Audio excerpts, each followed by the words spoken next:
네, 국내 하루 신규 확진자 수가 700명대에 근접했습니다. 코로나19가 우리 국내에 들어온 이후로 두 번째로 많은 숫자인데요. 방역당국은 지금의 확산세를 꺾지 못하면 의료 체계가 버티기 어려운 위험한 상황이라고 경고했습니다. 네, 이런 가운데 전 세계가 영국의 첫 코로나19 백신 접종에 주목하고 있는데요. 우리 정부는 백신 4,400만 명분을 확보했고 내년 상반기 중에는 접종이 가능할 것이라고 발표했습니다. 관련 내용 유재복 해설위원 그리고 천은미 이대목동병원 호흡기내과 교수와 함께 살펴보겠습니다. 안녕하십니까? 네, 조금 전에 방역당국이 신규 확진자 수를 발표했는데 686명이 네. 남았네요. 그러니까 지난 2월 18일에 그 신천지 관련 첫 번째 환자가 나오고 열 하루 만인 2월 29일에 909명이 나왔습니다. 그게 예. 우리나라에서 하루 발생으로는 가장 많은데요. 두 번째 기록입니다. 예. 686명. 더 심각한 것은 그 신천지 사태 때도 909명이 나온 뒤 2주가 지난 시점에서는 확진 환자가 완전히 꺾였었거든요. 그런 상황이었는데 지금은 정확하게 2주 전부터 지금까지 400, 500, 600명대가 계속해서 유지되고 있고 예. 사실 이 정도 숫자면 이제 700명대에 왔다고 보는 것이죠. 그러게요. 예. 그리고 아직도 정점에 도달하지 않은 것처럼 보인다는 점이 이제 심각한 것이고요. 어제 특징은 또 하나를 보자면 이제 수도권에서 524명이 나왔습니다. 경기도도 200명을 넘었습니다. 보통 60% 후반대 정도 됐는데 어제는 수도권 환자 비율이 76%까지 올랐습니다. 예. 특징을 볼 수 있고요. 또 하나는 역시 우려했던 대로 위중증 환자가 15명이 늘어서 149명, 사망자는 4명이 늘어서 556명. 이렇게 늘어났다는 것. 이 세 가지 정도를 특징으로 꼽을 수 있습니다. 네. 네, 어제 보면은 이제 확진자 수도 늘긴 했습니다만은 검사 건수도 상당히 많이 늘었거든요. 그 전날과 비교가 많이 되는 부분인데 왜 그런 건가요? 네, 어제 제가 말씀드렸죠. 한 2,000명이 되지 않아서 네. 뭔가 문제가 있을 것 같다고 말씀드렸는데 방역당국 해명은 일단 이 검사량을 각 시도에서 이제 전산 입력을 하게 돼 있는데 그 시스템이 최근에 이제 교체가 돼서 네. 입력이 지연됐다고 합니다. 그러면 확진자는 어떻게 되는 거냐? 예. 확진자는 유선으로 확인을 하기 때문에 어제 확진자 수는 맞는 겁니다. 그러니까 검사량은 이제 밀려서 오늘 3만 건 넘게 나왔던 것은 예. 이제 어제 반영하지 못한 부분이지만 예. 확진 환자는 어제나 오늘이나 변동이 없다는 것이죠. 그러니까 이제 어제의 확진율이 뭐 5%를 말씀드렸는데 네. 어제 오늘 확진율 자체는 이제 의미가 없어지는 그러네요. 것이 되는 것이고요. 내일부터는 이제 정상적인 검사와 확진 비율을 좀 나눠볼 수 있을 것 같습니다. 네, 그러니까 확진자 수, 또 그리고 이제 검사 수 이걸 뭐 임의로 조정하지는 않았다는 그런 얘기가 되겠네요. 뭐 현재의 시스템으로는 임의로 조정하는 건 불가능한 것으로 예. 되어 있습니다. 네. 자, 곳곳에서 새로운 감염이 계속되고 있는데 전주 현대차 공장이 집단 감염으로 폐쇄됐다고요? 폐쇄가 됐는데 오늘부터 이제 가동이 시작됐죠. 그러니까 환자가 갑자기 17명이 나왔는데요. 물론 이제 직원들도 있지만 가족도 일부 포함되어 있는데 그래서 어제 그저께 이틀 동안 공장이 가동이 중단됐고 네. 그런데 이제 그 확진 환자가 전수 검사를 했는데 더 이상 환자가 나오질 않아서 네. 오늘부터 가동이 되는 것이고요. 그 감염 경로는 지금 그 회사 내에 있는 그 헬스장에서 집단 감염이 일어나는 것으로 이렇게 추정되고 있습니다. 예. 그런가 하면 이제 어제 그 수치들을 보면은 위중증 환자가 이제 15명이 추가가 됐는데 전체적으로 보면 이제 130명을 넘어선 상황이거든요. 이것도 좀 상당히 심각하게 보이는데요. 그러니까 지난주에 위중증 환자가 그 전주보다 한 20명 이상 늘어났거든요. 네. 그런데 이제 이번 주는 더 늘어나는 상황이죠. 그건 뭐 그 아까 제가 뭐 예상했던 대로라고 말씀드린 이유가 네. 지금 2주 전부터 확진 환자 수가 큰 폭으로 늘어나고 있는 추세입니다. 예. 그렇기 때문에 그게 이제 반영돼서 환자가 늘어나는 것이고 사망자는 뭐 당연히 위중증 환자가 많으면 사망자가 늘어날 수밖에 없는 구조니까요. 그래서 이 위중증 환자의 증가세는 앞으로 더 계속될 것이다. 이렇게 예측이 가능합니다. 네. 예. 천 교수님 어떻습니까? 지금 다시 또 환자 수는 급증한 상황인데 말이죠. 정점이 어디인지 지금 가늠하기가 좀 쉽지 않은 상황입니다. 이제 각종 지표가 나오고 있는데 지금 상황에서는 정점을 가늠하기에는 뭘 지금 보고 판단을 해야 될까요? 여러 가지가 다 있지만 저는 그 확진자 수 양성률이 사실은 굉장히 걱정이 됩니다. 보통은 1% 정도였는데 뭐 지금 4%, 5%까지 올라가고 네. 그 확진자 수 100명에 5명이 지금 확진자라는 얘기거든요.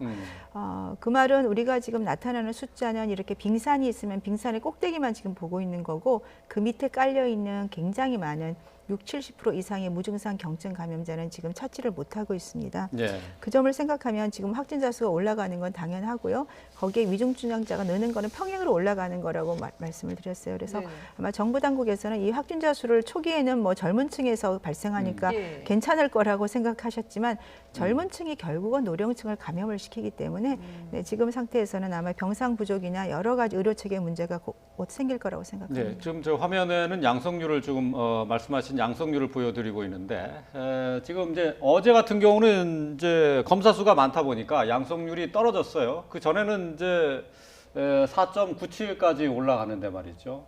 그러니까 지금 누적으로는 지금 1% 이제 보통 검사한 숫자의 1% 정도가 확진됐었던 네, 편이었었는데 그렇죠. 최근에 들어서 지금 급격히 네. 높아진 거죠. 맞습니다. 그게 그만큼 이제 무증상 감염자들이 표면으로 올라오기 시작했고 우리가 진단이 될 때 이미 무증상으로 수십 명이 진단이 되고 있고 네. 그것이 이제 요양원이나 이런 쪽에 중증 환자까지 같이 포함이 되고 있습니다. 중증 환자가 늘어나면 당연히 이제 뭐 병상 부족 문제로 이어질 수밖에 없는 상황인데 특히 이제 경기도와 서울 이 수도권의 환자들이 상당히 많은 상황이다 보니까 네. 지금 뭐 이 지역에서는 입원을 하려면 대기를 해야 된다 이런 얘기까지 나오고 있어요. 그러니까 지난 7일에 서울의 환자가 214명이 나왔는데요. 140명이 배정 대기를 받았습니다. 배정 대기. 예, 예. 그러니까 3분의 2 정도는 그 바로 입원하지 못하고 기다리고 있어야 된다는 그런 뜻이죠. 네. 다 이제 병상이 부족하기 때문에 그런 것이고요. 지금 서울시는 그 중증 환자 전담 병상을 추가 확보하기 위해서 지금 협의를 하고 있는데 지금의 구조는 민간 병원에 있는 중환자 병실을 비워서 거기에 이제 네네. 이 환자들을 옮기는 것이니까요. 서로 협의가 잘 되지를 않고요.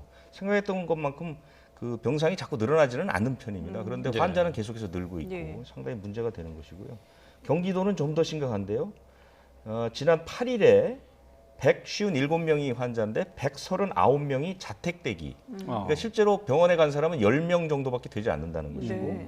실제로 사흘까지도 대기를 해야 한다고 합니다. 이것이 이제 우리가 그 2월에 그 신천지 사태 때 있었던 입원을 기다리다가 사망에 이르는 예. 그 구도로 이제 갈 수도 있다는 그런 얘기가 되는 것이거든요. 그런데 역시 경기도도 역시 특별하게 병상을 획기적으로 늘릴 수 있는 방법은 현재 없습니다. 그렇기 때문에 이 부분에 대해서는 상당히 그 이제 중앙 정부를 비롯한 각 시도 지자체에서도 좀 가장 큰 핵심 문제로 이렇게 꼽고 있는 편입니다. 네.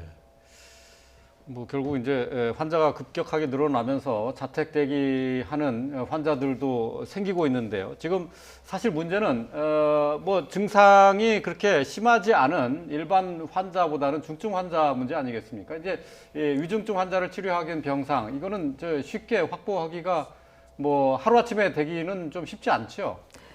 이제 중증 환자를 줄이기 위해서는 사실은 확진자 수를 줄이는 게 선별이 먼저 돼야 되거든요. 네. 그래서 확진자 수를 줄이는 방법이 저는 더 중요하다고 생각하고요. 우리가 이제 거리두기는 지금 하고 있지만 거리두기만으로 지금 효과를 못 보는 거를 뭐 우리나라뿐 아니라 뭐 유럽도 마찬가지입니다. 그래서 선별 검사를 이제 집중적으로 해야 되는데 지금 요양병원에 이제 신속 항원 검사를 동원하겠다 하셨는데 그게 일시로 끝나면 안 되고요. 적어도 일주일에 한 번씩은 정기적으로 검사를 해주셔야 되고 네. 그런 요양원, 요양병원뿐 아니라 학교라든지 군대, 교도소 이런 것도 정기적으로 해주셔야 되고 두 번째는 아까 화면에 보셨지만 선별 진료소가 엄청나게 많이 모이고 있죠. 네. 그러면 그 과정에서 감염이 되는 경우도 있고 기다리기 어렵고 감염될까 봐 검사를 안 받는 분도 계세요. 그래서 이 신속 항원 검사를 집에서 하는 것이 감염의 위험도 적고 훨씬 비용도 저렴하고 그리고 가족 중에 한 명이라도 만일 확진이 되면 스스로 철저하게 격리를 하기 때문에 우리가 확진자가 감소할 수가 있어요. 저는 그게 네. 가장 중요한 방법이라고 생각하고요. PCR 검사가 예민하긴 하지만 단점이 뭐냐면 PCR은 너무 예민하기 때문에 감염력이 없는 상태도 양성이 나옵니다. 하지만 신속 항원 검사는 감염력이 있을 때 굉장히 양성률이 높아 95%까지 확진을 할 수가 있는 또 장점이 있어요. 네. 그래서 우리가 이 선별 검사의 특징은 정확도보다는 접근성이 얼마나 좋은지 그리고 그 빈도가 자주 할수록 확진율이 높아져요. 그래서 일주일에 매일이나 3번을 하면 거의 90% 이상 확진을 하고요. 일주일에 한 번만 해도 60% 이상 확진이 됩니다. 그래서 네. 선별 검사를 제가 신속 항원을 계속 강조하는 이유가 이런 거를 요양병원에서 지금 뭐 시범으로 보일 게 아니라 전 전체적으로 다 적용을 해야 되고 우리가 가정에서 직접 할 수 있게 해주시면 되고요. 절대 의료인이 하는 검사 아닙니다. 굉장히 짧아서 거기에 있는 설명서만 잘 보면 바로 검사가 가능하고 바로 그 자리에 15분 만에 확인을 할 수 있고 네. 오늘 안 나오면 내일 검사해보면 나와요. 그거는 제가 독감 검사를 집에서 여러 번 해봤기 때문에 예. 그건 누구나 할 수 있다고 말씀드리고요. 두 번째로는 아까 말씀드린 중증 환자 병상인데 지금 컨테이너를 이용을 하시는 컨테이너 굉장히 불편하고요. 추워요. 입원 환자들이 거기 있다가 도리어 더 병이 생길 수도 그래요? 있고 예. 집중 관리가 안 돼요. 무슨 말이에요? 각각 들어가서 환자를 봐야 되죠. 그래서 이제 어떤 전문가들은 체육관에다 하자. 네. 러시아는 아이스링크장에 제가 했다고 말씀을 드렸잖아요. 왜냐하면 인력이 한정돼 있기 때문에 소수의 인력이 넓은 공간에 모니터를 가지고 차라리 보면 수백 명을 볼 수가 있는데 문제는 거기에 들어가는 인공호흡기라든지 에크모 같은 기계를 다룰 수 있는 인력도 없고 자원도 지금 바로 마련이 어렵습니다. 그래서 저는 확진자를 줄이는 게 가장 선별이 돼야 되는 거고 그다음에 중증 병상을 준비를 해야 되고 지금 제가 생활치료시설도 여러 번 좀 지자체별로 다 마련해야 된다. 왜냐하면 생활치료시설에서 관리를 해서 중증 환자를 안 가게 해주는 게 굉장히 중요하고요. 그리고 국내 항체치료제도 강조를 드리는 이유가 선별치료실에서 있는 분들을 주사를 하고 퇴원을 하셔도 되고 집에서 대기하는 분도 이 항체치료제 주사를 맞으면 최소한 4배 이상 입원율을 줄일 수 있다고 연구가 되어 있어요. 그래서 예. 정부에서는 그 점도 조금 빨리 항체치료제를 쓸 수 있게 확인을 해봐 주시는 게 예. 좋지 않을까. 저는 이 선별 검사를 좀 신속 항원 검사를 넓게 도입을 해주는 거, 항체치료제를 좀 빨리 도입을 해주는 거. 세 번째로는 지금 중증 환자가 는다면 컨테이너보다는 체육관이나 좀 더 많은 넓게 집중 치료를 할 수 있는 곳이 도움이 될 것 같습니다. 예, 그렇군요. 한꺼번에 이제 여러 가지 말씀해 주셨는데 그 가운데 이제 하나 이제 야외에서 컨테이너를 활용한 중환자 치료는 좀 위험하다 이렇게 보시는 거고 이건 체육관에서 하는 게 훨씬 환자 관리가 용이하다는 거죠. 네, 위험하다기보다 효과가 떨어진다고 생각합니다. 컨테이너 밖에서 하기 때문에 각각 한두 명을 계속 들어가서 봐야 돼서 네. 모니터가 어렵고 또 굉장히 추위에 약하지만 체육관 이미 난방이 되어 있고 수백 명이 한 번에 있기 때문에 집중 모니터를 우리가 중환자실을 보면 다 개방이 돼 있어요. 예. 그래서 한 곳에서 모니터를 할 수 있는 장점이 있는 거죠. 그러니까 의료진들의 동선이 이제 동선이 좀더 짧아지죠. 네, 그렇군요. 네, 그렇습니다. 예, 네. 예. 그리고 또 하나 이제 말씀하신 것 가운데 집에서 누구나 이제 간편하게 할 수 있는 신속 항원 검사를 말씀하셨는데 지금은 할 수 있는 방법은 없는 거죠. 지금 뭐 진단 키트가 들어온 것도 아니고. 아니요, 국내 이미 승인이 돼 있고요. 세계로 수출을 너무나 많이 물론 하고 그렇죠. 있고. 근데 예. 시중에 지금 판매가 되고 있어요. 그러니까 그거를 풀어주셔야죠. 살 수 있게 구매를 허가해 주시면 저라도 오늘 바로 사서 검사를 해볼 수가 있거든요. 예. 근데 그 신속 항원 검사는 그 정확도가 떨어지기 때문에 또 그 부분에 대해서도 그 상당히 정확도라는 것이 문제가 많이 말씀드렸죠. 나오는데요. 예. 반복을 하게 되면 나오게 돼 있습니다. 그리고 이 감염력이 높은 경우에 95%까지 나와요. 그러니까 아까 말한 PCR 검사는 그 프래그먼트 조각까지 나오기 때문에 예. 감염력이 없는 상태도 나와서 지금 정부에서는 퇴원 기준을 굉장히 느슨하게 예. 잡은 이유가 감염력이 없기 때문에 퇴원을 시키는 거예요. 그러니까 PCR 검사 자체의 그런 너무나 민감도가 도리어 이런 경우에는 신속 항원 검사에 비해서 도움이 떨어질 수가 있는 거죠. 그러니까 우리가 한 번을 검사하면 당연히 PCR 검사가 민감도가 높지만 네.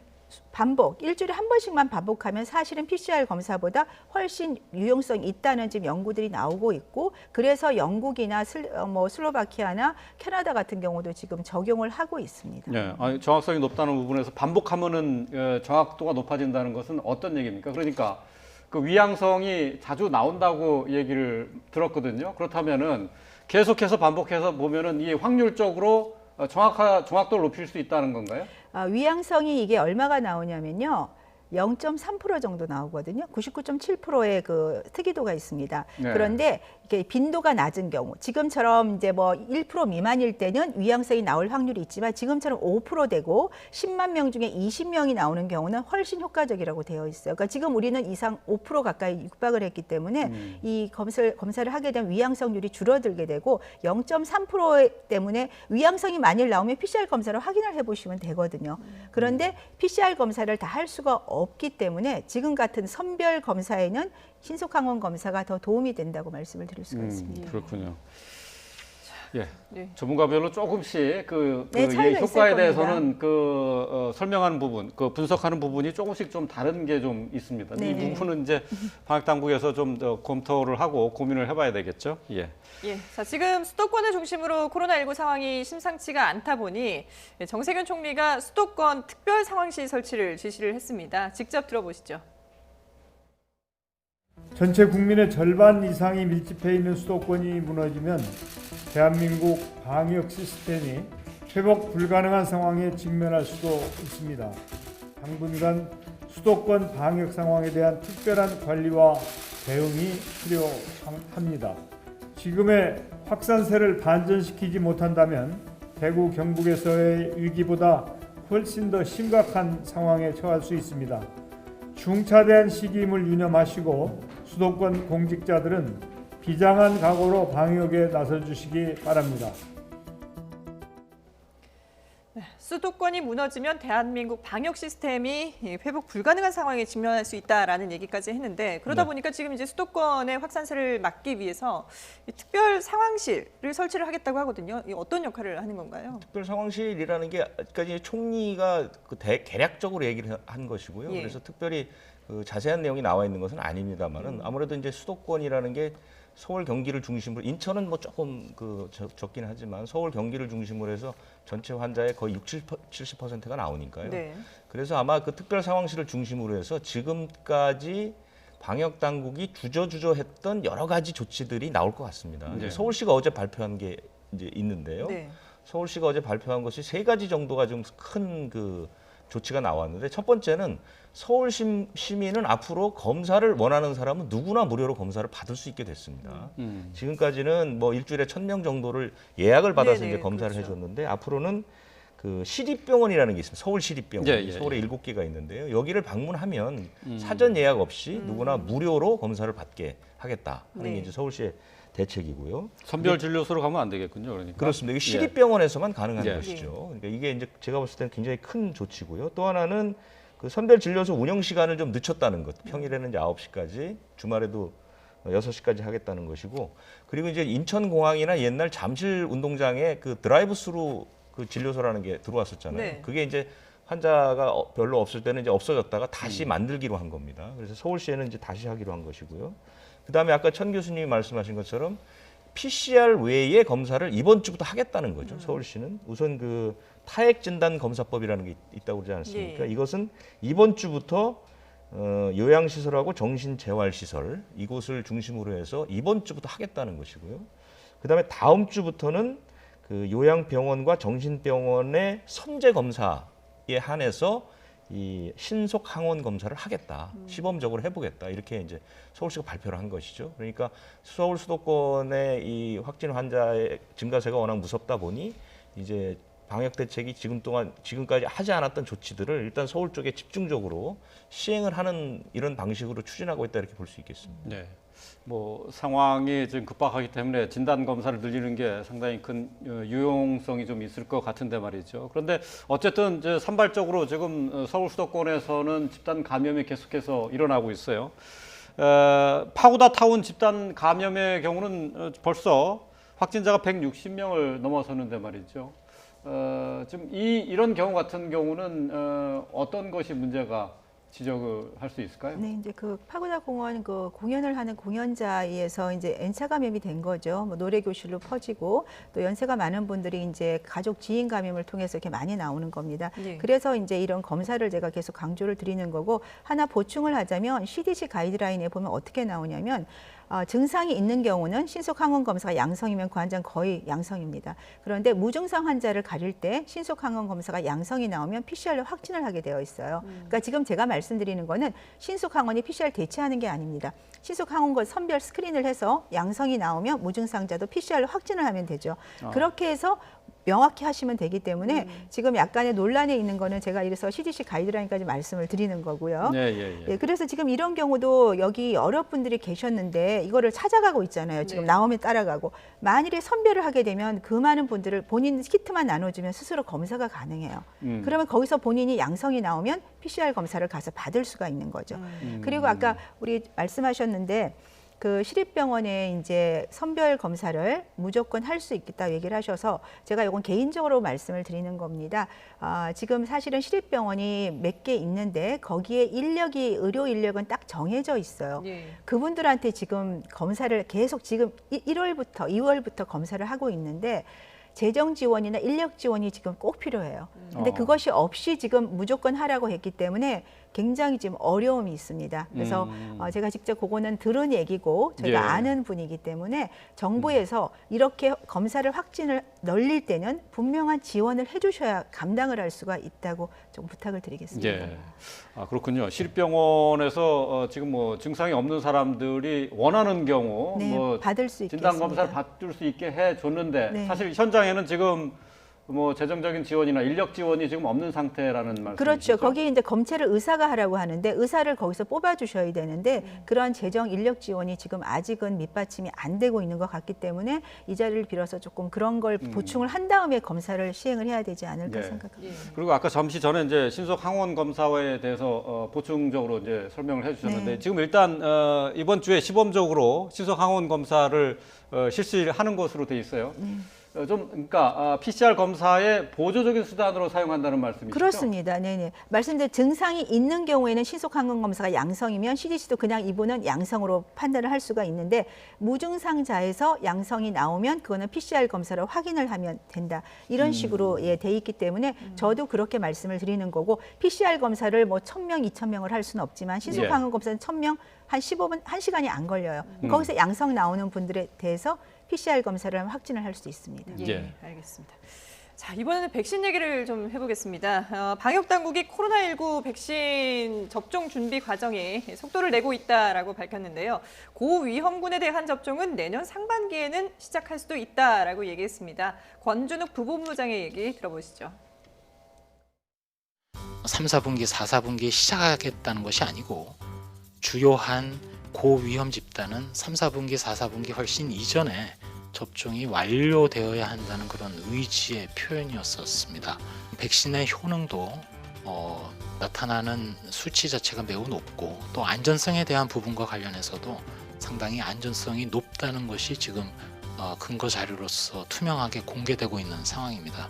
외국과 비교해서 그렇게 늦지 않게 시작할 수도 있지 않나라는 그런 판단을 하면서 우선 접종 대상도 지금 전문가들과 함께 논의를 하고 있다는 말씀을 드리고 네, 어제 이 시간에 저희가 이제 박능우 장관이 백신 관련 브리핑을 하는 것을 생중계로 전해드렸고 네. 그리고 이제 그 이후에 정리도 같이 했었는데 그때는 이 접종을 언제 할 것인지 시기에 대해서는 구체적으로 언급이 없었는데 오후에 다시 이게 추가가 된 거죠. 그 이제 브리핑을 하고 질의응답 과정에서 이제 나왔던 것이고요. 네. 그리고 어제 몇 차례 브리핑에서도 보충 설명들이 있었는데 네. 그러니까 접종 시기는 그 당초 발표보다는 이제 상당히 빨라지는 것 같습니다. 당초에는 뭐 내년에 이제 그 독감 백신과 이제 시기를 예. 맞춰서 하겠다는 게 최초의 발표였는데 예. 어제 얘기를 들어보면 일단 그러니까 이 백신이라는 게 전 국민이 한 날에 날짜를 딱 정해서 맞을 수 있는 게 아니고요. 그렇죠. 지금 도입도 우리가 여러 회사의 제품들이 들어오기 때문에 그 회사들이 각각 우리나라에 들어오는 시기도 다 다릅니다. 그런데 지금 거의 확정된 것은 아스트라제네카는 이미 이제 계약을 했기 때문에 예. 내년 2월쯤 들어올 것 같습니다. 그러면 2월쯤 들어오면 여러 가지 준비 기간을 거치면 3, 4월쯤부터는 시작을 한다. 근데 우선순위를 정해야 되겠죠. 전 세계적으로 우선순위 나온 거를 쭉 보면 첫 번째는 이제 의료 종사자들, 그다음에 이제 고령자나 기저질환자 이런 분들이 우선적으로 맞게 돼 있거든요. 그러니까 그런 분들은 우선 그 백신 접종이 내년 봄부터는 이루어질 수 있겠다는 얘기고, 그다음에 이제 나머지 물건들은 지금 지금 모더나나 화이자는 선진국에서 지금 선구매를 어마어마하게 많이 해 갔거든요. 네. 그래서 이제 일각에서는 그 사람들이 이미 다 먼저 사갔기 때문에 우리는 언제 들어온지 모르는 거 아니냐 했는데, 우리가 이제 아직까지 정식 계약은 아니지만 그 선계약을 맺을 때 마지막 물량의 인도 시기를 적시하게 돼 있습니다. 그 시기가 내년 연말까지가 적시가 돼 있습니다. 그러니까 네. 우리가 지금 4,600만 명분은 내년 연말이면 전부 다 들어오게 돼 있는 겁니다. 현재는 그것은 이제 크게 걱정하실 필요는 없는 거고요. 그렇지만 들어오는 시기는 각각 다를 수 있다는 것이고, 예. 그렇기 때문에 그리고 이제 백신이라는 것은 본인이 원할 경우에 맞게 돼 있습니다. 미국은 지금 백신을 맞겠다는 사람이 50% 정도밖에 안 됩니다. 우리는 좀 높아서 한 83% 정도 되는데, 그리고 내가 어떤 백신을 맞겠다고 해서 맞는 게 아니거든요. 네. 그것은 정할 수가 없는 겁니다. 그거는 정해진 대로 이제 맞을 수 있는 거죠. 어떤 제약회사의 백신이냐 이건 선정할 본인이 선별할 결정할 수 있는 것은 없다는 거죠? 아닙니다. 예. 그것은 이제 예. 정해지는 대로 가는 것이고요. 비용도 아마 우선 접종하시는 분들은 무료인 것 같고요. 나머지 분들, 그러니까 3,600만 명 정도는 무료인 것 같고 나머지 분들은 비용 문제가 좀 있는 것 같습니다. 예. 아직 확정된 것은 아니고 그래서 당초 예상보다는 접종 시기는 좀 빨라질 것 같다. 이 정도 예상을 하시면 될 것 같습니다. 예. 이제 정 교수님 어떻습니까? 뭐 지금 사실 백신과 관련해서는 그 효과뿐만 아니라 이제 안전성 문제가 계속 그 제기가 되고 있는데 어쨌든 그렇더라도 빨리 그 백신 접종에 들어가는 게 낫겠죠. 네. 신종 이제 백신이라 보니까 조금 두려움이 있는 것 같습니다. 근데 우리 임상 3상을 끝냈고 그게 2달 정도가 지나서 승인을 받았기 때문에 백신의 지금 부작용으로 알려진 거는 거의 뭐 독감 백신처럼 그러니까 미열감, 피곤함, 두통 정도고 보통 24, 48시간 이내에 소멸이 되는 걸로 알려져 있어서 승인이 나기 때문에 저는 개인적으로 큰 걱정은 하지는 않고요. 물론 민족별로 조금 다를 수는 있겠죠. 드물게. 네. 하지만 백신의 부작용은 뭐 쇼크라든지 길리안바레 정도가 큰 부작용으로 되어 있는데 아직까지 나타난 사례는 없습니다. 그래서 저는 좀 빨리 맞았으면 좋겠고요. 맞으면 기왕이면 모더나 화이자처럼 새로운 예방률이 95% 되는 백신을 국민들한테 전부 접종을 해주시면 좋겠고 영국은 4월이면 이제 일상생활로 돌아간다고 하는데 우리는 만일에 아무리 빨라도 2월, 3월부터 맞기 시작하게 되면 그게 맞고 나서 2달이 지나야 되고 2번을 맞으니까 그리고 2주가 지나야 되기 때문에 4월까지 완료해도 6월이 돼야지 이제 되죠. 그렇군요. 그래서 저는 내년 말까지 맞는 거는 너무 늦다고 생각하고요. 네. 정부에서 정말 최대한 노력을 기울여서 네. 좋은 백신을 좀 빨리라도 구매를 했으면 좋겠습니다. 네, 예. 그 백신이 확보되는 대로 빨리 네, 접종을 시작하는 맞습니다. 것이 좋겠다라는 말씀으로 정리하겠습니다. 네, 지금까지 유재복 해설위원 그리고 천은미 이대목동병원 호흡기내과 교수와 함께 얘기 나눠봤습니다. 잘 들었습니다.